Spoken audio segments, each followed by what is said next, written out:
लेकर के भांडीर वन पहुंच गया। गैया चर रही थी, अब भोंदू ढूंढ रहा है, कभी वृक्ष के नीचे जाके देखे, कभी कहीं देखे, कभी ढूंढे कहीं से चंदन की सुगंधी आ जाए। गुरुजी बता रहे थे उनमें से चंदन की सुगंधी आती है, क्या पता कन्हैया यहीं कहीं हो। इतने भाव से, इतने प्रेम से और इतने भोलेपन से ढूंढने लगा ठाकुर जी को, और ठाकुर जी नहीं मिलते ना तो अपने आप को ही कोसता, मुंह में योग्यता ना होगी, यही मारे ना मिल रहे, ठाकुर जी तो यही है। गुरु जी की बात गलत नहीं है, ठाकुर जी तो यही है।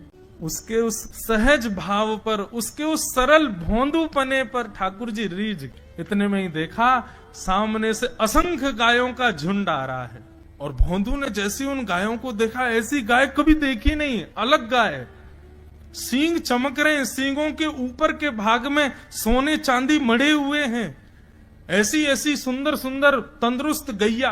तभी देख रहा है भोंदू पीतांबरी पहनी है, गले में वैजंती माला धारण की है, सिर पर पाग पहनी है, एक कान में कुंडल है, मंद मंद मुस्कुरा करके दतुइयां दिखा रहे हैं, कटाक्ष नेत्रों से कभी इधर देख रहे हैं, कभी उधर देख रहे हैं, अपनी वेणु को कमर में कस करके गैयाओं के गले में गलवैयां डाल करके श्याम सुंदर भोंदू की तरफ चलते भय आ रहे हैं।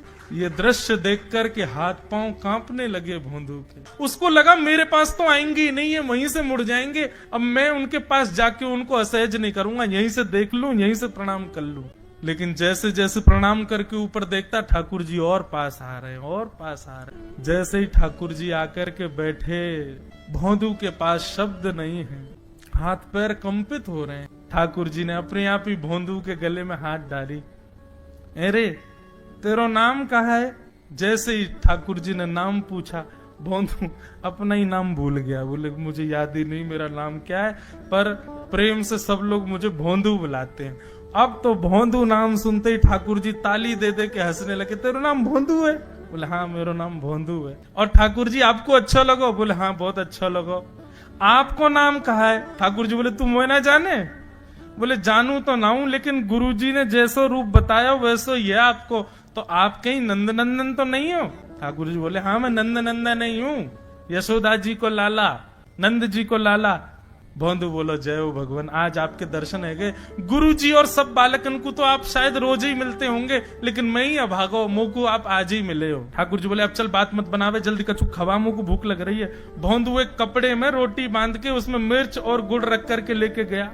2 रोटी थी, भोंदू ने जैसे खोली, एक रोटी ठाकुर जी के सामने धर दी, एक अपने पास रख ली, बोले मैं भी तो खाऊंगा। ठाकुर जी ने बढ़िया रोटी ऐसे घुमाई और प्रेम से गुड़ खामे और रोटी पान लगे प्रेम से, और ठाकुर जी तो चप चप करके नेक देर में पा गए। भोंदू तो भूल ही गयो मुख खानो भी, वो ठाकुर जी को ही देख रहा है। ठाकुर जी बोले और जोर की भूख लगी, ला अपनी रोटी दे दे।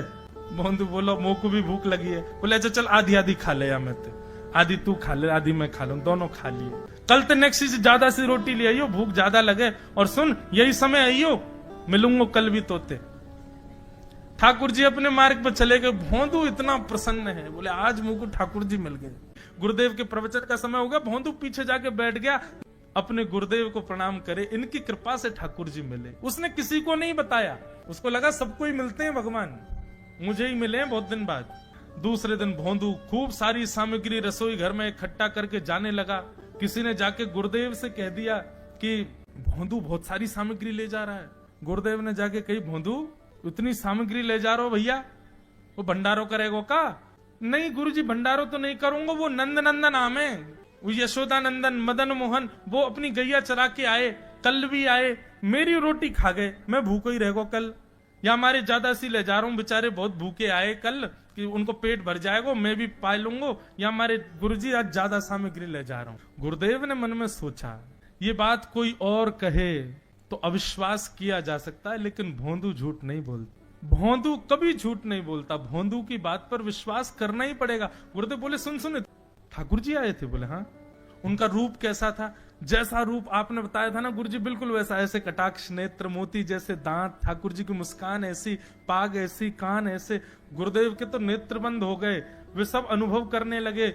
लेकिन गुरुदेव बोले रूप कैसा भी बता दे, चरण यदि इसने बता दिए तो मैं मान जाऊंगा कि ठाकुर जी थे। अच्छा तूने चरण देखे? बोले हाँ गुरुजी मैंने चरण देखे। चरण कैसे थे?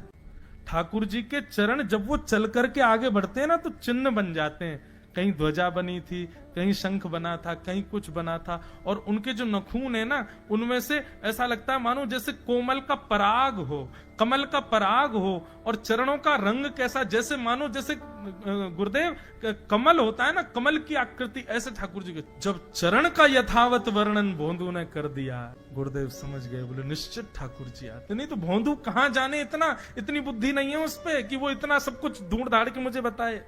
एक काम करेगा, बोले हाँ ठाकुर जी आएंगे तो तेरे सखा बन गए, बोले हाँ, तो उनको लेकर के आश्रम आ जा, यहाँ पे आ जा। भोंदू बोला कि इतने योग्य बालक हैं, लेकिन ठाकुर जी ने किसी से नहीं कही, मुझसे कही है। अगर मैंने ये काम नहीं किया तो मेरा जीवन व्यर्थ है। भोंदू को लगा ठाकुर जी सबसे ही मिलते हैं, गुरु जी किसी से भी कह के बुलवा लेते, मुझको काम दिया। भोंदू ने तो उसको अपने हृदय में ले लिया, अब ये काम मुझे करना है। बोले गुरु जी मैं वचन दे के जा रहा हूँ, ठाकुर जी को मैं लेके आऊंगा, जा बेटा। भोंदू वन में चला गया। अब तो उसको मिलने की भी एक्साइटमेंट नहीं है और कोई उसके मन में भाव ही नहीं है, उसको ये है बस ठाकुर जी को मैं ले जाऊं। जा करके बैठा, ठाकुर जी अपनी गैया चराते भये, ठाकुर जी आए, रूप देख करके फिर से भावुक हो गया भोंदू। ठाकुर जी आकर के बैठ गए, बोले चल जल्दी निकाल रोटी, भूख लगी है मुंह को। भोंदू सजाता जा रहा है थाली, ठाकुर जी को देता जा रहा है। बोले जय जय, एक प्रार्थना करूं, आप मेरे संग मेरे सखाओ ना आप। बोले हाँ तेरो सखाऊं, तो मेरी बात मानोगे? बोले कहा आप मेरे संग आश्रम चलो गुरु जी के पास। ठाकुर जी रोटी पाते जा रहे, ठाकुर जी ने अनसुनी कर दी बात। बोले जय जय कछु कहो ना, आप चलोगे ना? ठाकुर जी बोले हम तेरे सखा हैं, तेरे गुरु जी के सखा नहीं है।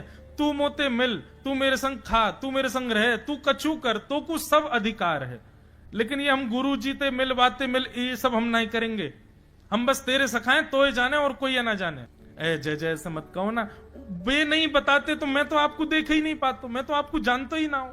उनने ही तो मुझको बताई कि आप भांडीर बनाते हो, आपका रूप ऐसा है, उनने कृपा करके मुझको आपसे मिलवाए हो, वे ही हमारी मित्रता के मूल आधार है, उनसे तो मिलवे चलो ना। ठाकुर जी बोले देख ज्यादा जिद मत करे, हमने तो उसे एक बार कह दी हम नहीं जाएंगे नहीं जाएंगे नहीं जाएंगे। ठाकुर जी रोटी पा रहे थे तो भोंदू ने हाथ से रोटी और छनाई, बोले ये भी दो, ये भी गुरु जी की है, लाओ ये मिर्च गुड़ सब दो, ये सब गुरु जी को, ये भी मत खाओ। और सुनो, यदि हमारे गुरु जी से आपको प्रेम नहीं है तो हमको आपसे प्रेम नहीं। कल ते अपनी गैयान को लेके कहीं और चरावे जाओ, होंगे तुम नंदन अपने गांव के, मेरे गुरु जी के पास नहीं जाओगे। और सुनो, ये मुंह में जो रोटी रखी जाओ को उगल आओ, ये भी गुरु जी की रसोई में बनी है, हमारे गुरु जी से नहीं मिलेंगे। ठाकुर जी बोले अरे भोंदू ने रुक तो नहीं नहीं नहीं, अब तो मैं सुनूंगा ही नहीं, आपने ऐसे कैसे कह दी नहीं जाएंगे, 3 बार नहीं जाएंगे नहीं जाएंगे। और ये भांडीरवन मेरो है, मैं यहाँ गैया चरावे आऊं, कल से अगर तुम और तुम्हारी गैया दिख गई मुंह को तो तुम्हारी गैयान को लेके मैं चलो जाऊंगा आश्रम, फिर तुम्हारी मैया बाबा तुमको मारेंगे। ठाकुर जी बोले अरे भोंदू इतना नाराज? बोले यदि मुंह से मित्रता रखनी है तो मुंह को वचन देना पड़ेगा कि आप आश्रम चलोगे, और अगर आपने फिर से नहीं कही तो मैं जा रहा हूं वापस, और कभी आपको मुख नहीं देखूंगा, अपना मुख नहीं दिखाऊंगा। ठाकुर जी बोले इस मुख को देखने के लिए या संग के लिए लोग पता हो तो कितनी तपस्या करें। बोले जो तपस्या करें उनको मुबारक, तुम मुंह को ना चाहिए, मुंह ना मिलनो तुमते, मुंह कोई गरज ना पड़ रही तुमते, आज तक नहीं मिले, कल ही तो मिले हो मोते, वो भी गुरुदेव की कृपा से मिले हो, जाओ मत मिलियो, मुझे ना चाहिए तुम। ठाकुर जी बोले मैं तो ना जाऊंगा, मैं तो तेरे पास ही रहूंगा। बोले तुम मत जाओ, मैं जा रहा हूं। कि जाने लगा वापस। भोंदू, ठाकुर जी पुकार रहे हैं भोंदू, मानो जैसे त्रिलोकी लेके जा रहा है वो ठाकुर जी की, जैसे मानो पूरा ऐश्वर्य ठाकुर जी का ले जा रहा हो। अरे भोंदू ने रुक तो जा। भोंदू बोला अपना मुख भी नहीं दिखाऊंगा यदि आप नहीं चलोगे। भोंदू थोड़ी दूर गया, ठाकुर जी को लगी वापस आ जाएगा, थोड़ी और दूर गया, लगा अब आ जाएगा, लेकिन जब भोंदू दिखना बंद हो गया हमारे ठाकुर जी विचलित हो गए, दौड़े भोंदू की तरफ। ठाकुर जी दौड़ करके गए और जाकर के भोंदू के पित्ती पे चढ़ गए। बोले ले चल अपने गुरुदेव के पास, चलूंगा तू जहां कहेगो, लेकिन तो दूर नहीं जान दूंगा। और भोंदू ठाकुर जी को ऐसे ऊपर चढ़ा करके लेकर के आश्रम जा रहा है। गुरुदेव आकर के खड़े हो गए और मन में बस विचार कर रहे थे, हाथ पांव कांप रहे थे, बोले ठाकुर जी आएंगे कि नहीं। इतने में ही भोंदू आया और तभी देखा भोंदू की पिद्दी पर ठाकुर जी टंगे भय आ रहे हैं। आज गुरुदेव ने जाकर के पहले भोंदू को प्रणाम किया, बोले जय हो, धन्य है, इतनी तपस्या की, इतना भजन किया, घर परिवार त्याग दिया, वैराग्य त्याग सब हमारे जीवन में, तब भी ठाकुर जी नहीं मिले। लेकिन वारे भोंदू, तेरी सरलता, तेरी सहजता, तेरा ये निर्मल भाव कि ठाकुर जी तेरे अधीन होके यहाँ आश्रम तक चले आए।